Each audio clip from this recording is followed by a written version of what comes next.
እኔ የተቀጠርኩት የመንግስት ስራ ለመስራት ነው ብዬ ነው ማስበው። ኮንትራት እሱ ነው።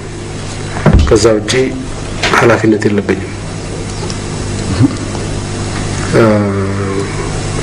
ሶሻል ማህበራዊ ሞዴል ለመሆን ምን ለመሆን ወይም ስፖርተኛ ተወዳዳሪ ለመሆን የተሰጠኝ ኮንትራት የለም። የመንግስትን የጠቅላይ ሚኒስትርነትን ስራ እንደሰራ ነው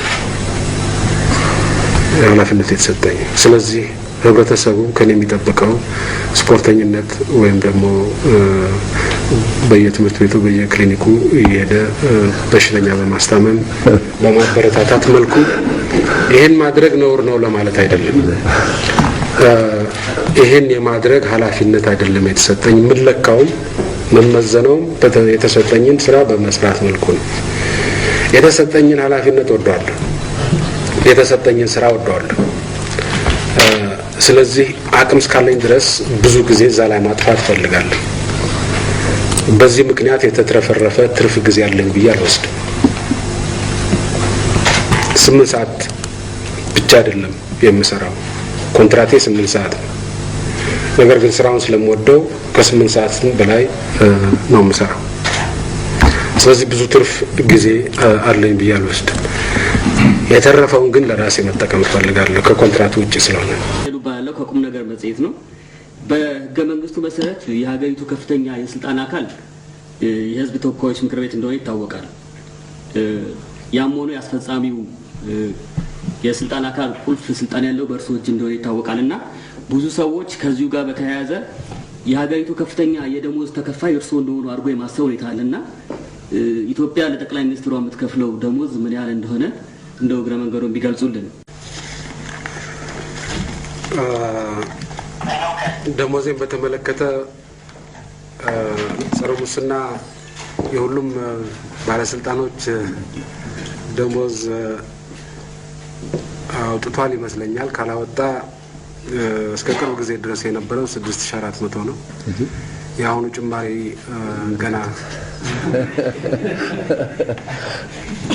እኔ ጋር አልደረሰም። ያለው ሲደርስ የሚጨመር ነገር ካለ አሳውቃለሁ።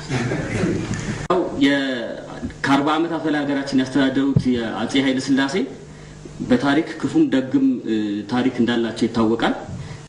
ያው ንጉሱ የሞቱበትና የተቀበሩበት ሁኔታ ብዙ አነጋጋሪ እንደነበር ይታወቃልና ለአፍሪካ አንድነት ድርጅት መመስረትም ሆነ ከዛ ጋር በተያያዙ ላደረጉት አስተዋጽኦ ከግምት በማስገባት ኦፊሻላዊ የሆነ የቀብር ስነ ስርዓት የአፍሪካውያን ወንድሞቻቸው ባሉበት በመንግስት ባሳተፈ መልኩ እንዳልተካሄደ ይታወቃልና ይሄንን ለአንዴና ለመጨረሻ ጊዜ ለማስደረግና አጀንዳውን ለመዝጋት መንግስት ምን አስቧል ለማለት ነው።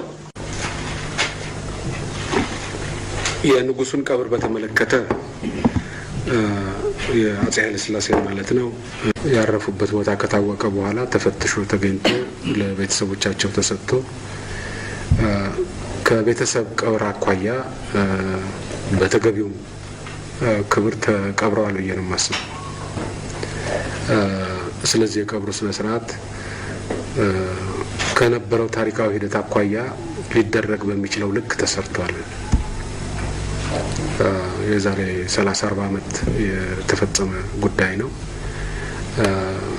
እና ሊደረግ በሚችለው ልክ ተፈጽሟል የሚል እምነት ነው ያለኝ። አሁን ተመልሶ ሌላ ቀብር ያውም የውጭ መንግስታት መሪዎች የሚሳተፉበት ቀብር ማሰብ ምናልባት የሚጋበዙትንም ሰዎች ራሳቸውን ግር ሊያሰኛቸው ይችላል። በመጨረሻ ማነሳው ጥያቄ በሰለጠኑት ሀገራት ያሉ መሪዎች እንደው ከመንግስታዊ ስራቸው ወጣ ባለመልኩ በአንዳንድ ማህበራዊ ጉዳዮች ላይ ይሳተፋሉና በተለይ በስፖርት ውድድሮች ላይ በአንዳንድ ትምህርት ቤቶች በመገኘትም መጽሐፍትን በማንበብ ለተማሪዎች የንባብ ባህል እንዲዳብር ጥረት ያደርጋሉ። እርስዎ ባለፉት 20 ዓመታት በእንደዚህ አይነት ነገሮች ላይ ሲሳተፉ አልተመለከቱም ወይም አምልጦ ሊሆን ይችላል። ከዚህ አንጻር በሚቀጥሉት 5 ዓመታት ምናልባት ባለው ትርፍ ጊዜ እንደዚህ አይነት ማህበራዊ ነገሮች ሲሳተፉ ልናየው እንችላለን። አመሰግናለሁ። መሪዎች የራሳቸው አመለካከት አላቸው። እኔ የተቀጠርኩት የመንግስት ስራ ለመስራት ነው ብዬ ነው ማስበው። ኮንትራት እሱ ነው። ከዛ ውጪ ኃላፊነት የለብኝም። ሶሻል ማህበራዊ ሞዴል ለመሆን ምን ለመሆን ወይም ስፖርተኛ ተወዳዳሪ ለመሆን የተሰጠኝ ኮንትራት የለም። የመንግስትን የጠቅላይ ሚኒስትርነትን ስራ እንደሰራ ነው ኃላፊነት የተሰጠኝ። ስለዚህ ህብረተሰቡ ከኔ የሚጠብቀው ስፖርተኝነት ወይም ደግሞ በየትምህርት ቤቱ በየክሊኒኩ እየሄደ በሽተኛ በማስታመም በማበረታታት መልኩ ይሄን ማድረግ ነውር ነው ለማለት አይደለም። ይሄን የማድረግ ኃላፊነት አይደለም የተሰጠኝ። የምለካውም መመዘነውም የተሰጠኝን ስራ በመስራት መልኩ ነው። የተሰጠኝን ኃላፊነት ወደዋለሁ፣ የተሰጠኝን ስራ ወደዋለሁ። ስለዚህ አቅም እስካለኝ ድረስ ብዙ ጊዜ እዛ ላይ ማጥፋት ፈልጋለሁ። በዚህ ምክንያት የተትረፈረፈ ትርፍ ጊዜ አለኝ ብዬ አልወስድም። 8 ሰዓት ብቻ አይደለም የምሰራው፣ ኮንትራቴ 8 ሰዓት ነው። ነገር ግን ስራውን ስለምወደው ከ8 ሰዓት በላይ ነው የምሰራው። ስለዚህ ብዙ ትርፍ ጊዜ አለኝ ብዬ አልወስድም። የተረፈውን ግን ለራሴ መጠቀም እፈልጋለሁ ከኮንትራቱ ውጪ ስለሆነ እና እንደዚህ አይነት አመለካከት ያላቸው ሰዎች አሉ። እኔ እንደዚህ አይነት አመለካከት አለ። ሌሎች መሪዎች ደግሞ ሌላ አይነት አመለካከት አላቸው። የእነሱም ትክክል ነው ለነሱ፣ የኔም ትክክል ነው ለኔ። በዚሁ መልኩ ነው የማየው። በተራ ዜጋ ደረጃ በስፖርት ተወዳዳሪ መሆን ቢቻል በጣም ጥሩ ነው። ካልሆነም የራስን ጤንነት ለመጠበቅ በሚያስችል መልኩ መስራት ተገቢ ነው። የራሴን ጤንነት ለመጠበቅ በሚያስችለኝ መልኩ ሞካክራለሁ። ከዛ ባሻገር ችሎታ የለኝም። ችሎታ በሌለኝ እንትን ላይ ችሎታ ካላቸው ሰዎች ጋር መንደፋደፍ የሚጠቅም ሆኖ አይታይ።